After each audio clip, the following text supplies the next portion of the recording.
एक राज्य जिसकी एक तरफ टी गार्डन और दूसरी तरफ बांग्लादेश बॉर्डर, बीच में आइडेंटिटी का सबसे बड़ा सवाल। जी हाँ, मैं बात कर रहा हूँ असम की।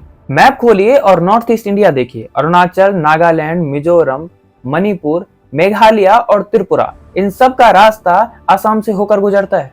ये सिर्फ जियोग्राफी नहीं, ये एक स्ट्रेटेजिक रियलिटी है। इसीलिए असम में जो भी होता है पूरे नॉर्थ ईस्ट पर उसका असर पड़ता है।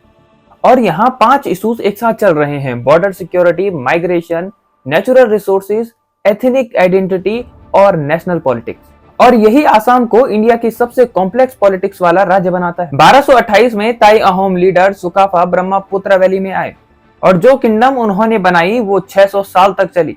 मुगल्स आए और गए, दिल्ली की रियासत कई बार बदलती रही, लेकिन असम में अहोम रूल कायम रहा। 1671 में बैटल ऑफ सरायघाट हुआ। मुगल नेवी ने अपनी पूरी ताकत लगा दी, लेकिन लचित बुरापाकर ने उन्हें ब्रह्मपुत्र नदी पर ऐसा जवाब दिया कि मुगल सेना उसके बाद कभी वापस लौट कर नहीं आई। आज असम में लाचित सिर्फ एक हिस्टोरिकल फिगर नहीं, वो रीजनल प्राइड का सबसे बड़ा सिंबल है। 1826 में ब्रिटिशर्स आए और असम की इकोनॉमी को एक नई दिशा दी। ब्रह्मपुत्र वैली की सोइल, क्लाइमेट और रेनफॉल मिलाकर बनती है चाय, वो चाय जो पूरी दुनिया पीती है। टी बोर्ड का डाटा देखें तो इंडिया की 50% चाय का उत्पादन केवल एक ही राज्य असम करता है। लेकिन असम केवल एग्रीकल्चर बेस्ड स्टेट नहीं है, यहाँ पर एशिया की सबसे ओल्डेस्ट ऑयल ऑपरेटिंग रिफाइनरी भी है। यानी इस स्टेट का एनर्जी हिस्ट्री में एक बहुत बड़ा चैप्टर रहा है। लेकिन इस वेल्थ ने एक सवाल खड़ा कर दिया कि ये जमीन किसकी है और यहाँ कौन रहेगा। और यही सवाल मॉडर्न असम की पूरी पॉलिटिक्स है। 1979 पूरा असम सड़कों पर था। The Assam movement, also known as the Assam Agitation, was a popular mass movement that took place in the Indian state of Assam from 1979 to 1985. It was a protest against illegal immigration from Bangladesh and the perceived threat to the indigenous Assamese people and their culture. The movement was triggered by the discovery of a large number of illegal immigrants in the state's electoral rolls. The indigenous Assamese people felt that their identity and way of life were being threatened by the influx of immigrants. Assam movement illegal immigration के खिलाफ था। All Assam student union इस protest को lead कर रहा था। ये protest 6 साल तक चला। 1985 में आसाम अकॉर्ड हुआ और एक डेट तय हुई 24 मार्च 1971।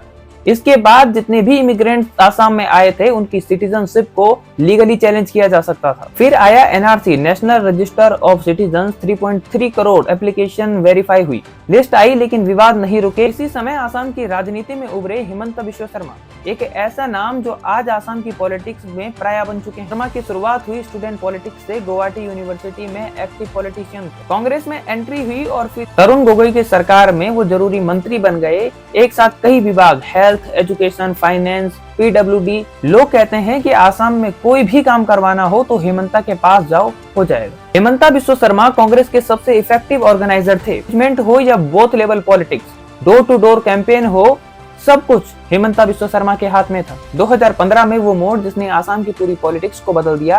कांग्रेस के भीतर ही कॉन्फ्लिक्ट चल रहे थे, आपस में टेंशन चल रही थी। Tarun Gogoi camp versus Hemant Biswa camp के बीच राइवलरी चल रही थी और ये बात किसी से छुपी छुपाई भी नहीं थी। हेमंता बिश्व शर्मा को पता चल गया था कि मेरे एम्बिशन अब कांग्रेस में रहकर पूरे नहीं हो सकते और उन्होंने फिर 2015 में कांग्रेस को छोड़कर बीजेपी ज्वाइन कर ली। लेकिन यहाँ पर सिर्फ एक नेता ने पार्टी नहीं बदली थी, बल्कि वो अपने साथ लेकर आए थे पूरा नेटवर्क, पूरी ऑर्गेनाइजेशनल मशीन और एक तरफ मास बेस जो उन्होंने 15 साल में बनाया था। 2016 में पहली बार बीजेपी ने आसाम में अपनी सरकार बनाई। सर्बानंद सोनोवाल सीएम बने, लेकिन असली पावर सेंटर हेमंत बिश्व शर्मा ही थे। 2021 में हेमंता बिश्व शर्मा पहली बार आसाम के चीफ मिनिस्टर बने। सीएम बनते ही हेमंता बिश्व शर्मा ने एक बात क्लियर कर दी थी, उनकी सरकार अग्रेसिव होगी। उन्होंने उत्तर प्रदेश का मॉडल अपनाते हुए इलीगल इंक्रोचमेंट और इलीगल इमिग्रेंट्स पर सीधा एक्शन लेना शुरू कर दिया।